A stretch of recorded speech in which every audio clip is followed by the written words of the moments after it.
and welcome back to 4,000 and Counting YouTube. We have a very special episode today as myself and Mark, this is Mark, I'm Watty, we are going to break down the Fife Flyers versus the Belfast Giants Challenge Cup next Wednesday. Only 5 days away now, and the chat is starting online. People are starting to get a little bit excited. You also got the other brigade that are really pissed off that it's on a Wednesday night and it's in Belfast and you can't please everybody. Having played at Belfast, it's an amazing rink to play a final at, and they love their hockey over there, so it would be crazy. I don't think you can get a ticket if for love nor money. So it's going to be interesting to see how it goes. But let's touch a little bit on the history, because first of all, this is the first Scottish team in the Elite League era to make the Challenge Cup final, with the last Scottish team being the team that I supported growing up as a kid, the Ayr Scottish Eagles. They were just down the road from Irvine from my grands, and we used to Billy Saunders, the old kit boy, used to be a kit boy. My dad played for Ayr way back, so he always used to sort us out tickets. We'd go watch the Super League, guys like Yuri Lala, Sean Byram, Hoffman. I mean, the list goes on. There was Angelo Catanaro. Epic team. They won the Grand Slam, including, funnily enough, actually beating the Belfast Giants. Mark, what year was that? That was 2001, 2002. Yeah, so the year I was out playing in Florida, so Ayr Scottish Eagles turned over the Belfast Giants. I believe that was a Belfast Giants first cup final in their second season. And let's have a look at the history. Obviously, we said there's no Scottish team. So shout out to Fife, first of all. That's a huge achievement. It's been 20 years since it's been done. So well done to Todd and the boys for making the final. But they won't be just happy with just making the final. They're going to want to stake their claim. And you can find out a little later on in the video who me and Mark think are going to win the overall title and by what. And we'll give some opinions on the game. But history-wise, Mark, what have the Giants... I believe they won 4 titles, including 3 out of the last 4. Can you remember when their first ever Challenge Cup final was? When was the first time they made it? Sorry. That was 2009, and I believe they played Manchester Phoenix. Storm, it would have been then. Manchester Storm. Oh, Storm, yeah, and that was 6-5 an aggregate. You remember when it was aggregate? Yeah, so initially the Challenge Cup was over 2 legs, and I by the way, I love the Challenge Cup final. I've been to 2 out of the last 3. Wicked event, great day out. Anybody that moans it's on a midweek or whatever and hasn't obviously been and enjoyed it, it's fucking epic. Especially I did one of them with Bandy, a few beers. We got to go on the ice, interview Boxy, Lewis Hook, Jordan Smotherman, who else? Bescoani. And then obviously we got to speak to the Cardiff boys who lost, and the same with Guildford. We got to speak to some of them guys when they lost, and it was interesting, like getting to speak to Josh Waller and Ben Davis and stuff after the game and hearing their output. How different would it be if it was back to the old days and you got to go again tomorrow? Like, you've got another chance here. It would be interesting, but I kind of like the one-off grand final kind of feel. Yeah, sorry, it interrupts you on the history. Right, so the Giants got their first win. Then, I believe, if our memory serves me correctly, they ran into a Nottingham Panthers team who are the most successful Challenge Cup team ever, 8 victories. And then they just got their titties pumped in the final. How many years in a row? I think that was 3 years. Yeah, including 10-4 on aggregate and all sorts of scores. And it was not to be for the Giants until it switched to this format. Where, what years have they won? I believe 3 out of the last 4. Yeah, that's so 2018, 2019, and 2022. They're always there or thereabouts, and they're back in another final against the Flyers. Let's move on. We're going to have a look at the head-to-head, not only between the teams, where they sit in the league, how they did in the cup, how they got to this stage. So obviously, quite easy one.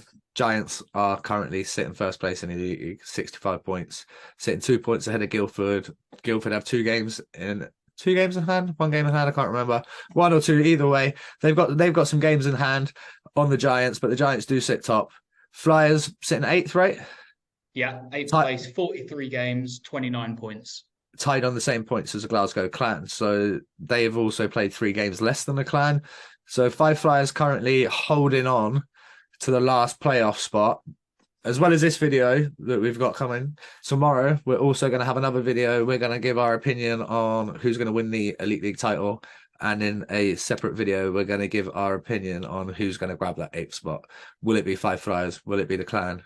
Will the Panthers capitulate? And who knows? We will see what happens. But for now, we're going to stick on topic. Going into it, Mark, what's their head-to-head record being in between the games they've played this year? Okay, so the first game started off on the 29th of October. That was in Fife. That was a 3-2 loss to the Giants, of course. So we're going head to head. 3-2 the first game. To the Then Belfast Giants. Yeah, so the next game wasn't until the 22nd of December in Belfast, where the Giants absolutely smoked the Flyers 8-2. Then on the 29th in Belfast again with a 3-1 win over the Flyers.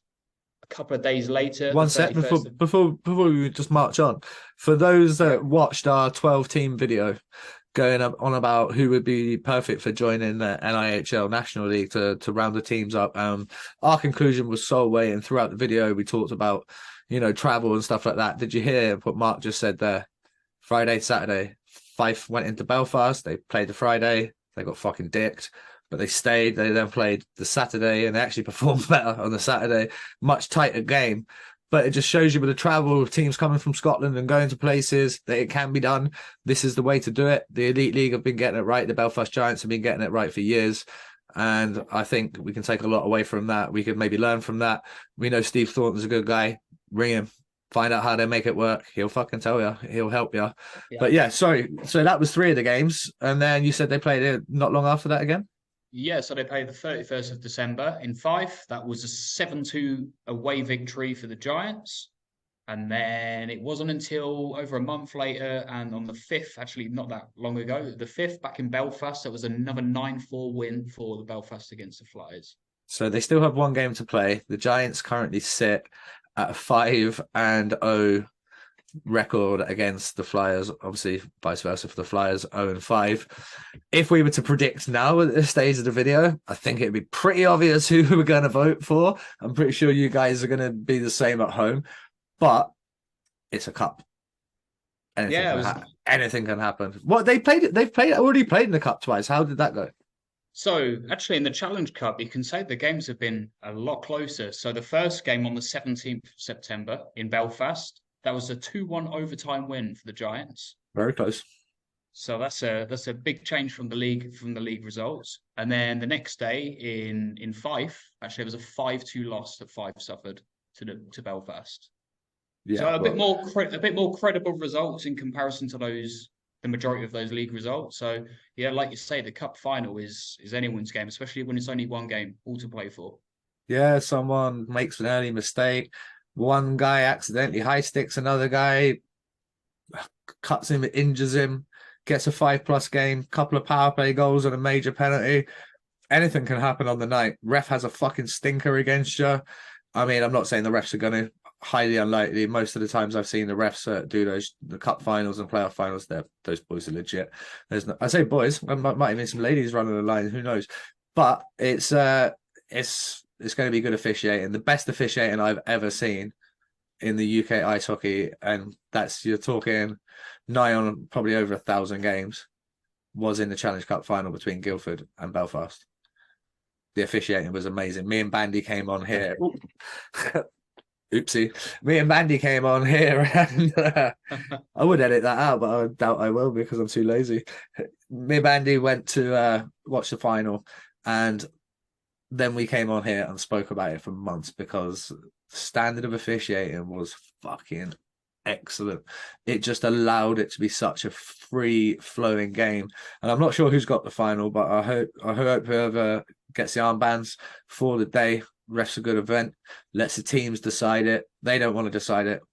Trust, we've had enough refs on this podcast to tell you they don't want to decide games. But if they have to call a penalty in overtime, They will do it. We've got we're actually on our YouTube channel. Did Dave Cloutman call the right penalty in an OT at Coventry? If he's anything to go by, he'll say, yeah, he did. And I tend to agree with him. I mean, go watch it. Let us know your thoughts. Dave Cloutman is probably the most requested official to return to the ice. He's too busy with his show jumping and photography and everything else. He's good at loads of things, Dave, as well as his reffing. So, but Mark, we move on to the next point. There's plenty of talking points. That's a minimal factor. What a big factor is going to be is the coaches. So, coaching for the Fife Flyers, the man has been there for. I'm going to give you an actual number. I'm going to put it up on my elite prospects. Well, he's been head coach, player coach, or GM and head coach since 2005, 2006. So 18 years as coach, but he actually moved there partway through the BNL season in 1998, 1999. He started the season in Telford Tigers and then moved to Fife Flyers in 99 and has been there ever since, through the Northern League, through the BNL, through the SNL, into the Elite League, then the lockout year where Fife didn't play, and just, insane. And then since they've been in the Elite League back in 2011, 2012, he started as a player coach 2011, 2012, 2012, 2013, and 2013, 14, before finally stepping behind the bench full time in 2014, 2015 season. It wasn't until this year that he has now taken on the GM/head coach's role.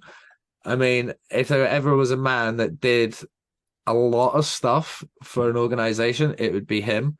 Throughout his time as a player, not so successful as a coach, but as a player, he was a BNL champion in 2020. He was a BNL playoff champion 3 times, including 99, 2000, and 2004. To chuck in the mix of how good of a player he was also a 2-time All-Star, first All-Star, one time second team All-Star, as well as being an EPL champion, an EPL playoff champion, and an EPL first All-Star. So, I mean, the man's got pedigree. He came straight out the WHL, went into the University of Manitoba, played 2 years there, and then moved straight over to Swindon, where he dominated. Like I said, from the coaching side of things, other than a couple of like Northern titles and SNL, the Flyers haven't been massively successful. But, I mean, for his loyalty, for his longevity, you can be nothing but impressed. At certain stages, I've been a little bit disappointed in the amount of Brits that go there, because if you look back to the BNL days, Gary Wishart, Kyle Horn, Ewan Forsyth, Paddy Ward, Chad Reekie, Stephen Murphy, the list goes on, like the Brits that were there, Stephen King, Bobby Haig, John Haig, all these guys that were continuously coming through. The conveyor belt seemed to stop in Fife for a while. And I would like to see it come back. I don't know how much of it. I mean, if he's been there for that long, he's a big part of the reason. So I would like to say that I'd like to see him maybe introduce more of those guys. But on the other side of things, we have arguably one of my favorite all-time Elite League people, whether it be player, whether it be coach, Mr. Adam Keith. He moved from, his time in the jungle in the AHL. He played bit parts of seasons in the AHL and East Coast between 2005 when he turned pro and 2011. Loads of AHL games, loads of PIMs, was as tough as they come. And that got the Belfast Giants calling. In the same year, funnily enough, as Dutiam went to the Flyers, 2011, 2012. As he started his coaching career, Adam Keefe started his playing career. First season, wore an A on his shirt, 31 points in 52 games, 220 PIMs. He then went 5 seasons straight as captain, Yeah. including absolute epic PIM numbers: 233 PIMs, 164 PIMs, 126 PIMs, 145 PIMs, 145 PIMs. Just shows you like what he did for that organization and how much of a legend he was. He also was in double digits for goals in 4 out of his 7 seasons there, so you can't complain. Great numbers in the Continental Cup for the Giants in 2014. Picking up 4 points in 6 games at that level is very good. He then, in 2015, 2016, started as player assistant coach, but ended up behind the bench full time. And then since 2017, 2018, he has been a head coach of not only Great Britain, not only Belfast Giants, but he's been the assistant coach with Pete Russell and Corey Nielsen as Great Britain went through the best phase of their ice hockey history. So arguably, this is going to be one hell of a coaching battle. Obviously, success on the ice is success on the ice. 3-time champion, I believe, for Kiefer. But his coaching pedigree, obviously, he's been there for the Challenge Cup victories. He's been there for league titles. Let's have a look. I'm going to read it off. Two coach of the years, 2018-19 season, 2021-22 season. Yeah, so as well as being EIHL Cup champion, EIHL champion, and 2 doubles basically, double in 2018-19 and double in 21-22. And as it stands right now, are in the mix for at least a double again this season. They currently sit top. They're in the final. The final's at home ice. But yeah, that's enough of the coaches' battle. Let's look at another battle across the ice. Let's look at the goalies. So for Fife Flyers, most likely starter, he started the high percentage of their games. Shane Owen, what's his season saying so far, Mark? So he's 40 games played. He's 3.42 goals against average with a 90.70 save percentage. Got a shout out there, getting to the final. I believe a lot of good words were said about him and his performances, especially in Sheffield. When I've seen him play, he's always been a standout performer. I think every time I've seen Fife play, he's always been the one guy that really stands out. If that's a good thing or not, I'm not sure. But yeah, I love him. Great netminder. He was at Coventry, first of all, am I right? Yeah. Yeah, and then since he's been in Fife, he's obviously made it home. He's been there for a good few seasons. He's a very good goaltender. He's a big part of the reason that they've had the victories they've had this season. They are where they are. But for the Giants, I think this is going to be the talking point. Obviously, Jackson, podcast guest, legend. Go and check his episode out if you haven't already. Brilliant guest and super interesting guy. Crazy story about his hips, and the fact that he's even still playing is insane. Good for him, and it just goes to show that you can go through diversity and you can have hard lines and still come out on top, and he's done that. Good performances for Great Britain recently as well. He's really going to push Boundsy all the way for that number 1 spot and be aiming to start a lot of games. Like he's gonna want to be that guy. But Besco got bought in, and I looked the other day. Besco played 1 Challenge Cup game, and that was a game they lost. And Jackson's played 6 games, and they only lost 1 of those in the Challenge Cup. So not making decisions for Adam Keith, but I think Jackson Whistle gets the start. Yeah, I'd say so as well. What do you guys say? What do you guys think? Do you think Jackson gets the start? Do you go with Tyler? I mean, I'm happy with either. I'd happily see either guy start. If I'm a Belfast fan, I'm not concerned. I'm not going, oh, we're starting this guy. Oh, we should have started the other guy. If they started either guy, be more than happy. Let's just give Whistle a shout out there with his 23 games played. Oh, yeah, go, sorry. So 23 games played, 2.33 goals against average, and a save percentage of 91.41. Yeah, good saves. Good save percentage. Right, as I was saying, let's get to the guys that put the pucks in the net. Who's leading the way for the Belfast Giants this season? So for the Belfast Giants, it's Captain Obvious, just like another guy that we always go on about. So top scorer is, of course, Scott Conway. He has 40 games. He has 29 plus 39 So that's a total of 68 points. I think he's on like 16 points in the cup as well. So incredible season for Conway again. Obviously, quick talking point before we go on to the Fife. Fife Flyers top scorer. Conway rested in these three internationals. Is he going to be ready to go come May? Oh yeah. Yeah, he's in that squad for me all day long. If he's ready and he's fit, let's fucking take him. There's no doubt in my mind. It'd be crazy not to take him. What about for the Flyers? Who's leading the way for those guys?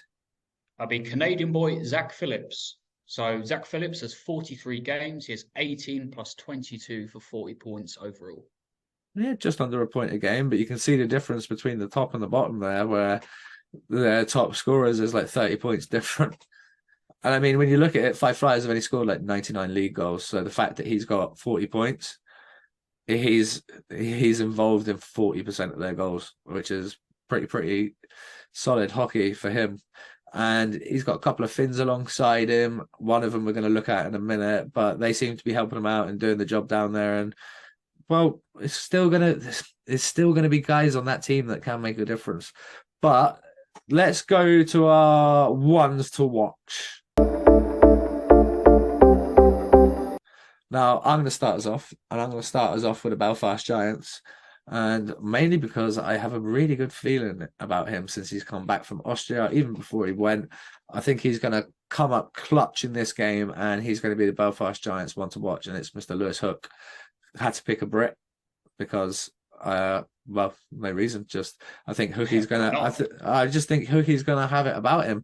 He's so good. He looked great for GB in the games that he played there. He had a phenomenal season start in Europe before he came back to Belfast. Big Lewis Hook fan. Played with him, teammate in Peterborough. Great guy, and I think he's going to be putting a dominant performance in. And I think he's going to put dominant performances in with GB as well as we go away to these Worlds.